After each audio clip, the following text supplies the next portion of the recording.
můj kanál, tak uvidí, že já vlastně dávám videa, hlavně v angličtině. Tak nějak jsem zvyklá na to. A ty češtiny jsem se docela bála. Já se totiž připadám strašně hloupě, když mluvím česky na kameru. Z nějakého důvodu může to být ještě nějaký blog, třeba ze střední nebo ze základky, kdy jsem měla prezentovat. Nevím, ale konečně jsem se teda rozhodla tohle video natočit a vůbec jsem nevěděla, o čem bych měla mluvit. Původně jsem měla úplně jiný plán, musím se přiznat. Ale nakonec jsem se rozhodla pro video, co pro mě znamená ASMR, a jaký to je mít třeba kanál v angličtině, jestli je to něčím jiný. Myslím, že je. A trošku budu mluvit o svých analytikách, kolik třeba vydělá jedno video, jaký je v tom rozdíl a tak dále. Já si myslím, že to by mohlo být zajímavý i pro někoho, kdo nemá svůj kanál. Upřímně mě ty informace zajímaly i v dobách, kdy jsem svůj kanál neměla, protože ráda strkám nos do cizích věcí. Ale já začnu třeba tím, jak jsem se vůbec k ASMR dostala. A já si myslím, nebo vzpomínám si, že ASMR se dostala do podvědomí lidí tak kolem roku 2017 nebo 2018. To bylo poprvé, co jsem o tom slyšela. Ale já jsem se toho docela bála, protože jsem si říkala, že určitě na tom budu závislá.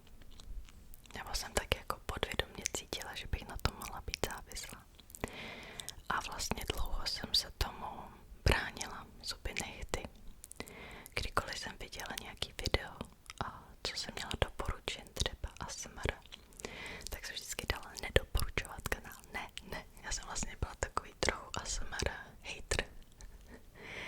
Ale asi z jiného důvodu, než lidi obvykle jsou hejtrama. Mě to nějak nevadilo. Já jsem se prostě tomu bránila vyloženě, protože jsem se bála, že mi to úplně ovládne život. No a podívejme se, kde jsem skončila za pár let, že jo. No.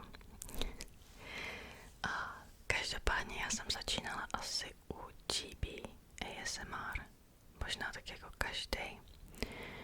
A Gentle Whispering taky. A postupně jsem se tak nějak dopracovala k ASMR Glow, což je pořád moje oblíbenkyně, bych řekla.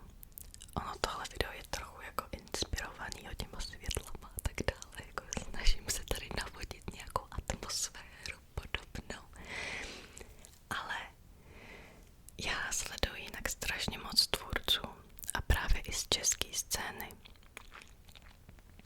Já jsem začínala sledovat český tvůrce zhruba v roce 2020. To si myslím, že se to hodně rozmohlo najednou. Předtím vlastně jsem sledovala jenom zahraniční tvůrce. No. A v červenci jsem si vlastně založila svůj kanál minulýho roku. A tenkrát jsem se vlastně rozhodovala, jestli bych ho měla udělat spíš v angličtině nebo v češtině. A já jsem se rozhodla pro tu angličtinu z několika důvodů. Ten první byl, ten asi nejhlavnější, že já jsem měla třeba takový, možná je to i falešný pocit, že kdo začne kanál v češtině, tak automaticky se nějak dostane trochu do toho algoritmu a lidi ho snadno najdou. Možná je to jenom můj nějaký pocit, já nevím, ale to já jsem nechtěla. Já jsem chtěla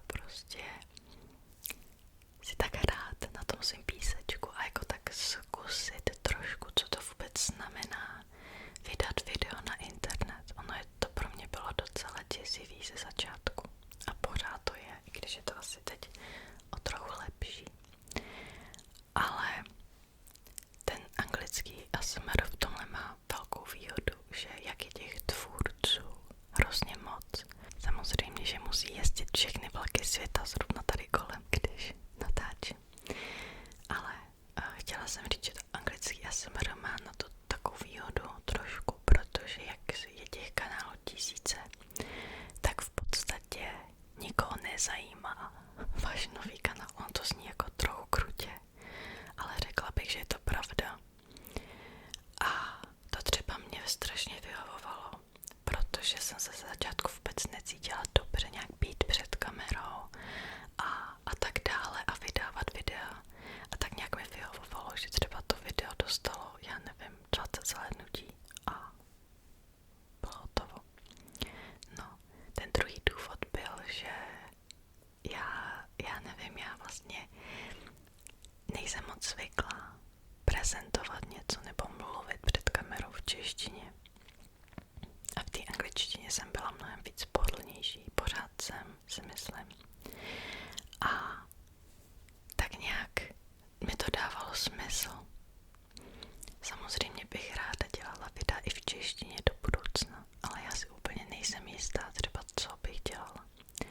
Podle mě teď v Česku už máme tolik tvůrců, že nějak zaplnit nějakou mezeru na trhu je podle mě docela těžký. Což i je u toho anglického ASMR samozřejmě, jo. Ale já nemůžu dělat roleplay, jo. To vůbec ne, protože já neumím hrát ani trochu. Zkusila jsem to, možná bych se to časem naučila. Ale roleplay prostě ne. A tak nějak úplně jsem si nenašla, jako co bych chtěla dělat. Zatím třeba se to změní časem. Uvidíme. To byl vlastně taky jeden z důvodů, proč jsem nezaložila si český kanál, protože já jsem tak měla pocit, že moc nemám co nabídnout. A upřímně v té době, kdy jsem začínala, jsem opravdu neměla co nabídnout. Já jsem k sobě strašně sebekritická. A nemám ráda, nekoukám se na ty videa zpětně, já se teda na sebe vůbec nekoukám, jenom aby bylo jasný, já prostě udělám střih toho videa, dám to na YouTube a už to nikdy nechci vidět, jo, to video. Ale uvidíme, no, do budoucna, co by se mohlo změnit. Jedna z nevýhod třeba k té anonymitě je, že je podle mě mnohem těžký se nějak dostat do podvědomí lidí a nějak zaujmout.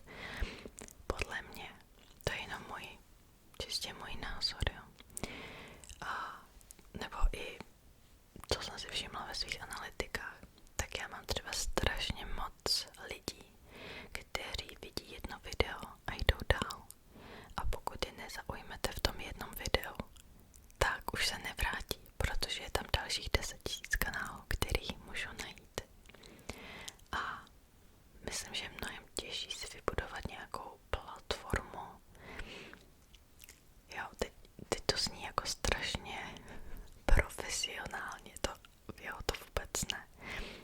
A to jsem tak nemyslela, ale asi víte, co myslím, prostě nějakou základnu lidí, kteří vás opravdu budou sledovat a budou sledovat každý vaše video. To je podle mě skoro nemožný. Teď v tom anglickém ASMR v téhle době, jo, třeba to bylo jiný určitě na začátku, tak v tom roce 2017, 2016. Teď už se to prostředí trochu změnilo. A já se nebo to je spíš tak jako můj pocit, že pokud opravdu chcete zaujmout něčím, tak potřebujete velkou produkci toho videa. Ono teď to možná zní trochu zvláštně, když tady mám ty světla, jo, a pozadí a tak dále, ale podívejte se, jak jsem začínala, jo. A tohle vlastně, já do toho nechci moc investovat, do toho kanálu, protože já jsem malý kanál a i když mám už zaplý reklamy, tak to za tolik nevydělává. Takže pro mě nemá úplně smysl investovat do nějakých profesionálních světel a tak dále. Takže já si jako poradím s málem, bych řekla docela. Jedna z výhod je, že pokud opravdu zaujmete něčím, tak ten potenciál je tam asi větší. Anglicky mluví skoro celý svět, ale je to otázka, v tom YouTube 2021, jestli je to vůbec možný ještě. Já jsem docela optimistická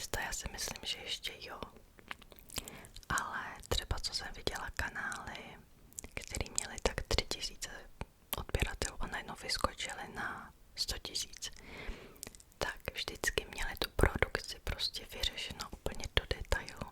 Asi třeba víte, o čem mluvím, kdy prostě má ten tvůrce vyloženě set a má tam spoustu věcí a je vidět, že do toho investoval strašný peníze.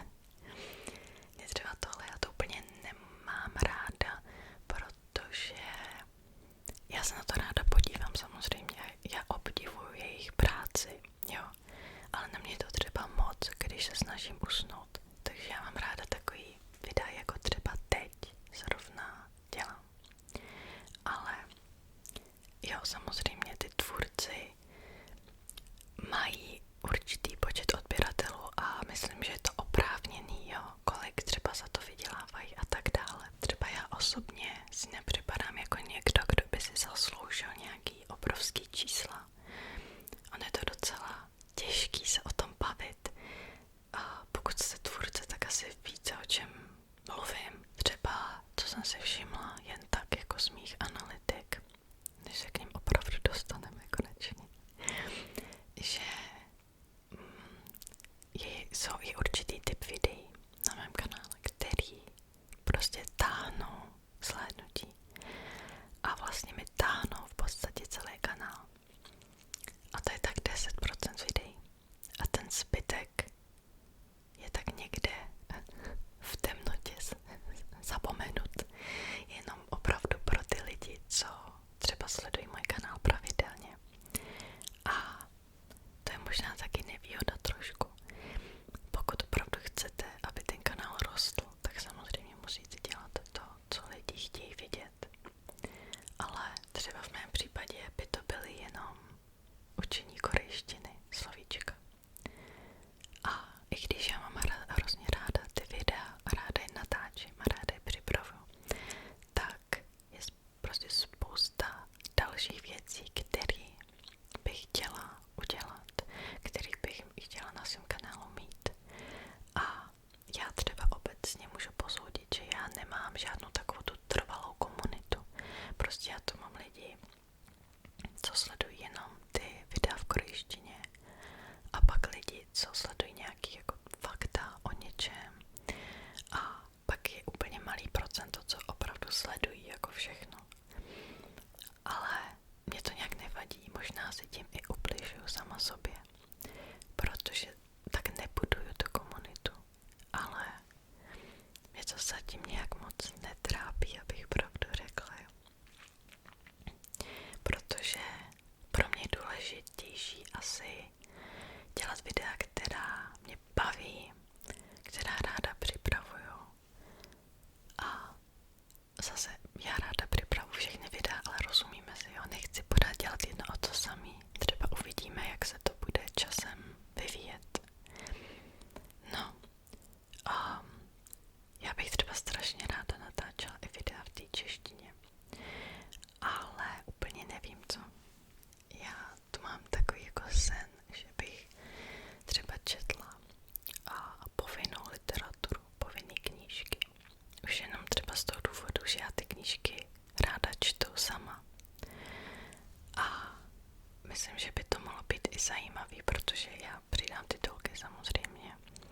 Třeba i pro lidi, co mají rádi takový ty videa v cizích jazycích a ta čeština není moc známá, není taková otřepaná.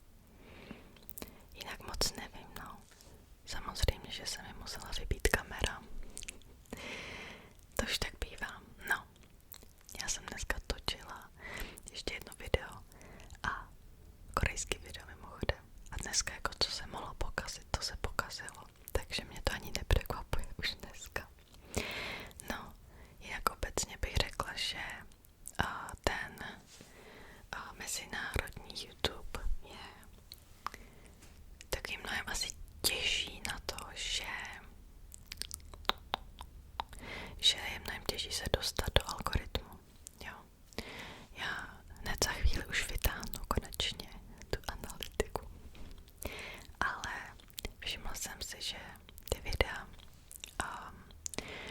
v podstatě ty korejský, který opravdu dostávají ty zhlédnutí, tak se pár z nich dostalo právě do toho algoritmu a dostali se do těch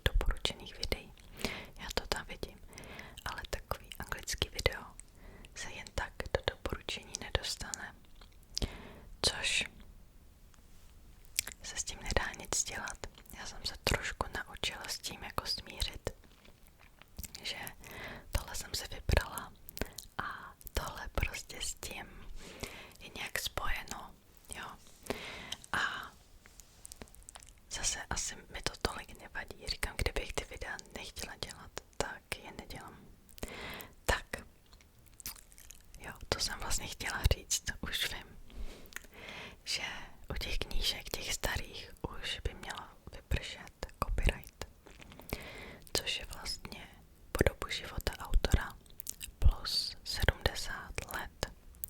Tudíž já bych neměla mít že vůbec žádný problémy s publikací nebo jo, s šířením toho materiálu.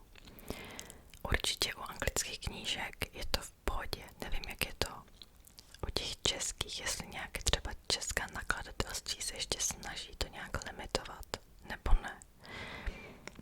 Když se podíváte třeba na Amazonu, tak právě spousta těch klasik je zadarmo, jako e-knížka. A úplně si nejsem jistá, jestli u nás je to taky tak. Podle mě to úplně není. Podle mě tady jako opravdu ty nakladatelství pořád chtějí z toho rejžovat ty peníze, když jako teoreticky už by jo neměli.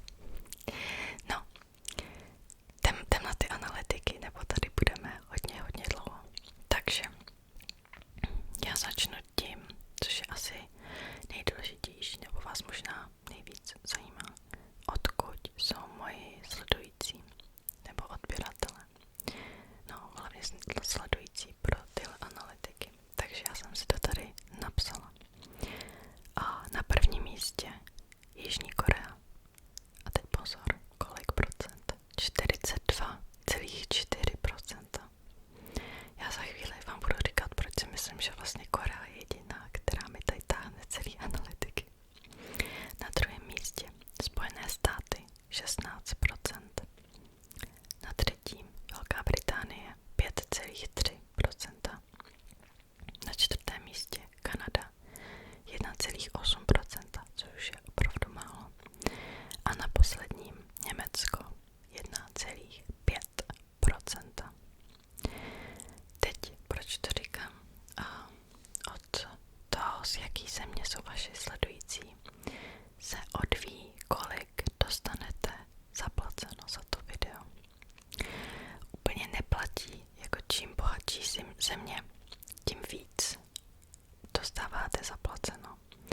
Ale určitě se to tam nějak odráží trošku. Další faktor je tam třeba, jaká je obecně ta mentalita lidí a mentalita těch firem, jestli vůbec chtějí dávat peníze za YouTube reklamy. Takže pokud byste měli nějakou modelovou zemi, která je extrémně bohatá, ale nikdo nechce platit za YouTube reklamy, tak je vám to v podstatě k ničemu. Jo. No, já třeba o tomhle jsem si hodně načetla, takže vám tady teď budu říkat, jo, nějaká fakta, co třeba já jsem tak jako si všimla, co jsem já zjistila. A od toho se odvíjí teda metrika CPM, což je cost per mil, myslím. Náklady za 1000 zhlédnutí. Dobře si všimněte náklady. Náklady firem, které platí za ty vaše reklamy na tom kanálu. A z toho si YouTube ještě bere 45%. Fuč, jo, to neuvidíte. Ta metrika CPM není úplně přesná, protože vám jenom řekne, kolik reálně by za to zaplatili ty podniky, pokud by každý viděl reklamu na video. Což v reálu prostě není možný. Lidi mají adblocky nebo prostě algoritmus sám uzná za vhodný, že vám tu reklamu nedá. Hrozně na to má taky vliv a období. Třeba listopad, prosinec je známý tím, že tvůrci dostávají nejvíc peněz. Je to tím, že je před Vánocema a firmy prostě dávají za ty reklamy strašný peníze. A v podstatě oni mají nějaký budget a prostě veškerý ten budget hodí, jo, vlkům prostě v tom lednu, teda v prosinci, aby tak nějak, jo, před Vánocema, aby lidi věděli o tom jejich produktu. Tady bych ještě chtěla říct, že jsou země třeba, kde budete mít reklamu skoro na každém videu, který uvidíte. A je to jedno, jestli je to ASMR nebo cokoliv. Ale sami si teď vzpomeňte, jo. A třeba pokud jste v Česku, já třeba teď v lednu dostávám jednu reklamu za 10 videí, ani ne. Prostě ten algoritmus ví, že asi nemá tolik reklam v tom svém systému, protože za to nikdo moc neplatí teď. Tudíž vám ty reklamy nedá. Takže logicky ty tvůrci vydělávají míň. Jo. Teď teda já se dostanu k tomu, kolik já mám asi do CPM. Mě to tak kolísá mezi 4 až 5 dolary. Před Vánoci to bylo skoro 6. Mimochodem, můj kanál byl zpeněžen těsně před Vánoci, jo, kdy já jsem konečně dosáhla těch metrik, jo, 1000 odběratelů a 4000 hodin, který musí být veřejně přístupný. A vlastně za 12 hodin mi už potom potvrdili kanál a bylo to nějak, myslím, 22. prosince. Proto já třeba tady úplně nechci dělat video, jako kolik jsem vydělala, protože já v momentě, kdy to teď natáčím, tak ani neuběhl měsíc od té doby. Tudíž to není vůbec vypovídající a hlavně to bylo ještě v tom období před Vánoci a jako v tom obecně v tom prosinci. No, teď teda to trošku klesá, teď je to tak 3,8 dolarů. Každopádně já z toho reálně dostanu tak třetinu. A za 1000 hlédnutí jsem měla říct 3,8 dolarů za 1000 hlédnutí. Já to reálně dostávám tak třetinu. Teoreticky byste měli dostat menší polovinu, ale reálně to tak nefunguje, protože lidi nedostávají reklamy pořád. Takže k tomu složí metrika RPM, RPM a reálně tedy dostávám 1,5 dolaru za 1000 hlédnutí. Jo, když se to všechno jako zaonačí v tom YouTube systému a tak dále. Ale to taky strašně kolísá. A je to asi tím, že já prostě to publikum, jak pochází z různých zemí, jo, a tak dále, tak mě to taky zároveň kolísá jako nahoru dolů. Já co si pamatuju, když jsem žila v Koreji, tak si vzpomínám, že jsem dostávala pořád reklamy na YouTube a bylo jedno, jestli to byl prosinec nebo březen. Tudíž já jako s nadsázkou můžu říct, že Jižní Korea mi tady táhne úplně celý kanál. V podstatě.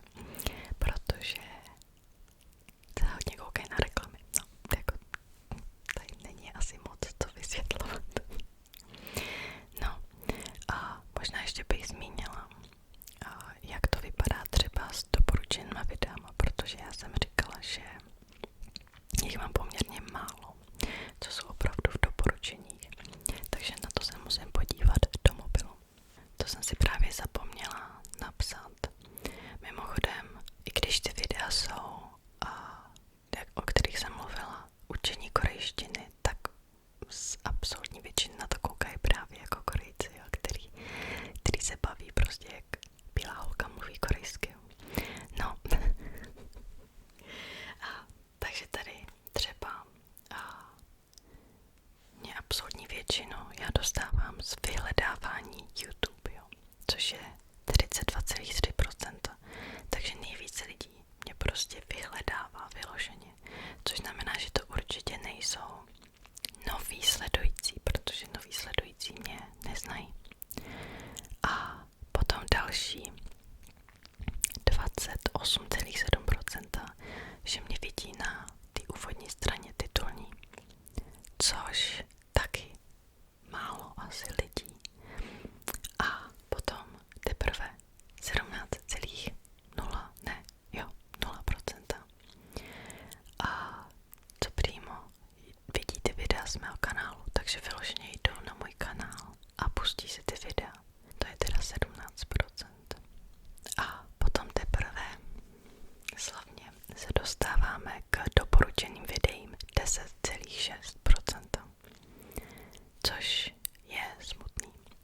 A to ještě je poměrně dost, protože já si pamatuju, že v momentě, kdy ani jsem neměla zpeněžený kanál, tak to bylo ještě míň, protože YouTube ty videa prostě nechce dávat lidem, když z toho nic nemá v podstatě.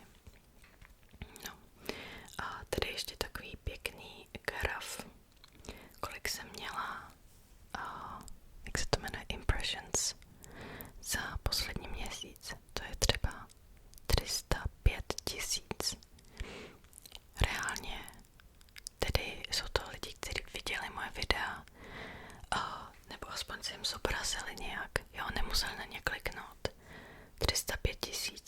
Já úplně nevím, jestli je to hodně nebo málo, v tomhle jako nejsem moc zedatná. Nemám to zjištěn. No a 27,1% z těch bylo, že mě YouTube někomu nabídnul. To je podle mě strašně málo, já nevím. To ještě je teď víc, bývalo to tak 10% kdysi. Kdysi, než mě zpeněžili minulý měsíc, no. Což vlastně bych taky měla vzít v úvahu, že tohle je ještě z dob, kdy jsem nebyla zpeněžená taky. Třeba se to změní. Nevím. No, takže to je asi všechno, co jsem chtěla říct.